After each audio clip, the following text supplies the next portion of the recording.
Tisha B'Av is not a feast day.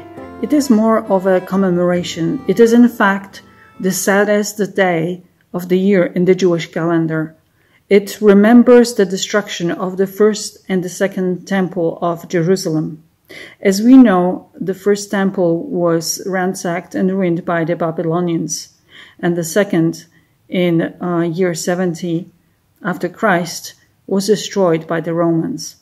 In both cases, the Jewish sages say that the nation lacked a fervor in the Torah study, and especially in the Second Temple era, what greatly contributed to a spiritual downfall was a senseless hatred and mistrust that the scholars and their students had towards one another, which then contributed to a general moral downfall of the society, which ended up in making the wrong decisions, and so the destruction of the whole city of Jerusalem and many of the inhabitants of the land of Israel being exiled. What happens during that period? And so Tisha B'Av is remembered already 3 weeks before it starts. It is a time of mourning that gets stronger or more intense every day. Weddings and haircuts are avoided during that time. And during the 9 days leading up to Tisha B'Av,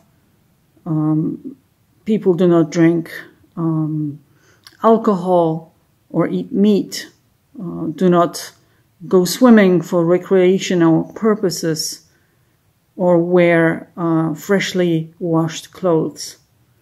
On the Tisha B'Av, there is a strict fast. There's no water or food taken for 25 hours.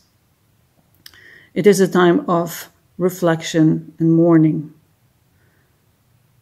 Also, sages tell us that Tisha B'Av teaches that every home and every soul is a temple of God.